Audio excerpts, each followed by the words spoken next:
सिद्धार्थ जी, तहसीन ने तो पूरी लिस्ट गिना दी भाई। जब आप अगर बीजेपी के प्रधानमंत्री सत्ता की कुर्सी पर बैठे हैं तब उनको अपशब्द कहें तो आपको बहुत मिर्ची लगती है, बहुत आपको मर्यादा नैतिकता याद आ जाती है। लेकिन जब खुद ये काम कर रहे थे तब कहां गया था ये सब कुछ मैच्योरिटी और पॉलिटिकल सेंस? देखिए पिनाज जी, मुख्यमंत्री बीजेपी या कांग्रेस के नहीं होते, प्रधानमंत्री बीजेपी या कांग्रेस के नहीं होते, प्रधानमंत्री देश के होते हैं।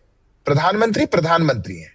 आप मुझे बताइए पिछले किस प्रधानमंत्री को गद्दार बुलाया गया हो और हमारे किस नेता ने बुलाया हो? बताइए मुझे, एक इंस्टेंस दे दीजिए। चलिए वो छोड़िए, लीडर ऑफ ऑपोजिशन जैसी गरिमामयी पद पर बैठ करके ऐसी भाषा का प्रयोग किया हो, देश के किसी लीडर ऑफ ऑपोजिशन का नाम बता दीजिए।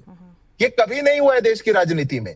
आपने सारे मर्यादाओं को लांघ दिया क्योंकि आप फ्रस्ट्रेट हो चुके, जनता आपको चुनती नहीं, आप देश के लिए कुछ कर नहीं सकते। जो देश के लिए दिन रात मेहनत कर रहा है, जो देश के लिए लगातार काम कर रहा है, आप उनको छिछालेदार करके और इतनी सारी गरिमा को पीछे छोड़ करके इस प्रकार की भाषा का प्रयोग करें, इसको देश बर्दाश्त नहीं कर सकता। इसका कोई जस्टिफिकेशन नहीं है। आपको आर्थिक मुद्दों पर बात करनी है, आप आर्थिक मुद्दों पर बात करिए।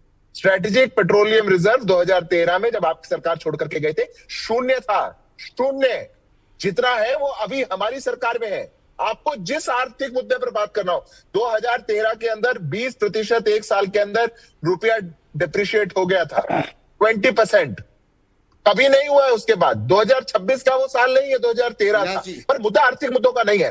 मुद्दा यह है पिनाज जी, जब मन के अंदर इतनी कटुता भर जाए, जब नफरत की दुकान इतनी ज्यादा गहरी हो जाए, जब आपको एक नेता से इतनी फ्रस्ट्रेशन हो जाए, जब जनता आपको ना चुने उसकी फ्रस्ट्रेशन आप नेता पे उतारे, तब ये भाषा का प्रयोग होता है। तारिक खान और ये भाषा निंदनीय है। एक मिनट, तहसीन आपको बोलने का मौका दिया, बाकी सब पैनल को बारी बारी से मौका दूंगी मैं। ऐसे नहीं, नेताओं की लाइन कभी एक होती नहीं।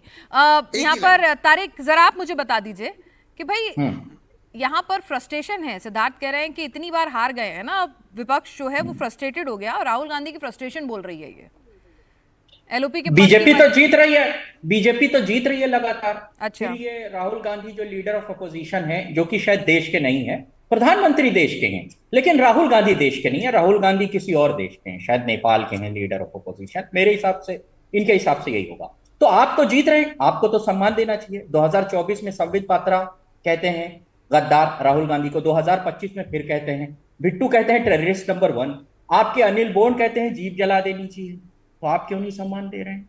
आप क्यों नहीं सम्मान दे रहे हैं? प्रति लोकसभा अगर वोटर को देखा जाए 2024 लोकसभा के हिसाब से, तो 18 लाख वोटर हैं प्रति लोकसभा में, और इनके पास 294 सीटें हैं, विपक्ष के पास 234 सीटें हैं। इस लिहाज से अगर करोड़ में वोटर्स को कन्वर्ट किया जाए तो लगभग 52 करोड़ 92 लाख वोटर इनके साथ हैं, और 42 करोड़ 12 लाख वोटर राहुल गांधी के साथ हैं। अगर वोटर की बात करें मान सम्मान की, तो प्रधानमंत्री का सम्मान समाजवादी पार्टी चाहती है, होना चाहिए, लेकिन लीडर ऑफ अपोजिशन के पीछे भी एक आवाज है। और एक बात बताइए, सुषमा स्वराज को कब, लालकृष्ण आडवाणी को और कब अटल बिहारी वाजपेयी को गद्दार कहा गया? जब आप लीडर ऑफ अपोजिशन थे तब कहा गया। वो वक्त बताइए जब सरकार में रहने वाले लोगों को ने अधिकारी बयान देकर उस लीडर ऑफ अपोजिशन को गद्दार कहा है। जब मनमोहन सिंह 2012 में विदेश गए थे तो मुख्तार अब्बास नकवी ने लोकसभा में क्या कहा था? नॉन रेजिडेंशियल इंडियन कह दिया था, भारतीय है ही नहीं। इस तरीके की बातें होती थी तब के प्रधानमंत्री को लेकर। तो मैं ये कह रहा हूं कि लीडर ऑफ अपोजिशन का भारत में सम्मान होता था, उसके पीछे भी वोटर्स हैं, उसके पीछे भी जनाधार है, प्रधानमंत्री के पीछे भी जनाधार है। इन दोनों बातों को मानना पड़ेगा, और नहीं मानेंगे तो जनता जवाब देगी। ठीक है भाई। मलुक नागर जी, इज्जत सिर्फ देश के प्रधानमंत्री की, गृह मंत्री की, सत्तारूढ़ पार्टी की ही क्यों हो? लीडर ऑफ अपोजिशन की भी हो ना, बालक बुद्धि थोड़ी है वो।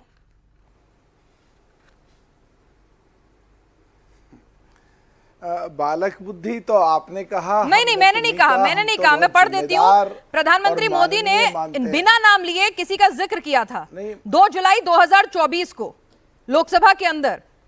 राहुल गांधी का नाम नहीं लिया था, लेकिन कहा था उस बालक बुद्धि को कौन समझाए कि लगातार 3 बार फेल होने का रिकॉर्ड बना दिया। यही नहीं, जब ये बालक बुद्धि सवार हो जाती है तो लोग सदन के लोगों के गले पड़ने लगते हैं। अब सर, राजनीति में बहुत सारी बातें इशारे में ही कही जाती हैं। पिनाक जी, उन्होंने भी नाम नहीं लिया था। एज्यूम करने वाले, चाहे आप हों, चाहे मैं हूं, चाहे कोई हो, कुछ भी लें, ठीक है। बट मुझे एक बात लगती है, मैं राहुल गांधी जी के बहुत 5 साल लगातार बैठा हूँ सांसद के रूप में, और कांग्रेस से विधायक भी रहा, मैं पूरा जानता हूँ कांग्रेस की कल्चर को। जो मुझे लगता है कि बड़े घर में बचपन से ही सोने की चम्मच पैदा लेके होना, अंग्रेजों से ज्यादा लिंक में रहना, तो हिंदी के जो कठिन शब्द हैं या को बहुत क्लिष्ट हैं और जो बिल्कुल कई बार समझ में नहीं आते, कई बार मैं भी अपने घर में ये चीजें फेस करता हूं, तो उनको शायद गद्दार या वफादार, या गद्दार की संधि विच्छेद, या वफादार की संधि विच्छेद, या गद्दार और वफादार का परिभाषा अगर पूछें तो शायद एक्सप्लेन उतना नहीं कर पाएंगे। जब पाकिस्तान और हिंदुस्तान का युद्ध हुआ, जब राहुल गांधी जी ने पूछा कितने हवाई जहाज गिरे, तो इस देश की माननीय सुप्रीम कोर्ट ने एक टिप्पणी की थी कि जो अपने देश के बारे में ऐसे प्रश्न पूछे जो देश के खिलाफ जाएं, तो उनको राष्ट्र भक्त या राष्ट्र से लगाव करना वाला नहीं मान सकते। तो पेनाज जी, हम इसके पक्षधर हैं कि एलओपी एक संवैधानिक पद है, उसके लिए कोई भी ऐसे शब्दों का इस्तेमाल नहीं होना चाहिए जो देश की संसदीय परंपरा या संविधान के अनुसार चोट पहुंचाए। पर साथ में आकर के कुछ भी बोल दो, देश की संसद में निकल के देश की इकोनॉमी डेड। अरे भाई, 60 साल कांग्रेस ने देश की इकोनॉमी बढ़ाई, उसको भी डेड कर रहे हो। तो ये सोचना पड़ेगा, 8.5% केवल जनसंख्या के आधार पे कांग्रेस का राज रहा है, तो आगे ऐसा रहा तो क्या होगा। मैं सपा के साथी से पूछना चाहता हूं कि माननीय अखिलेश यादव जी ने कभी ऐसा क्यों नहीं कहा, तो अगर अखिलेश जी ने ऐसा नहीं कहा तो सपा के प्रवक्ता इस बात का पक्ष क्यों ले रहे हैं, उनको जस्टिफाई क्यों कर रहे हैं, ठीक है, उनको बचाने मैं की उनके कोशिश पास भी क्यों सवाल नहीं कर पूछने रहे हैं, आऊंगी। सिद्धार्थ जी जरा भी निंदा हमारे क्यों साथ नहीं कुछ करते? टेक्निकल दिक्कतों से नहीं है, नहीं तो मैं कुछ सवाल उनसे भी लेती।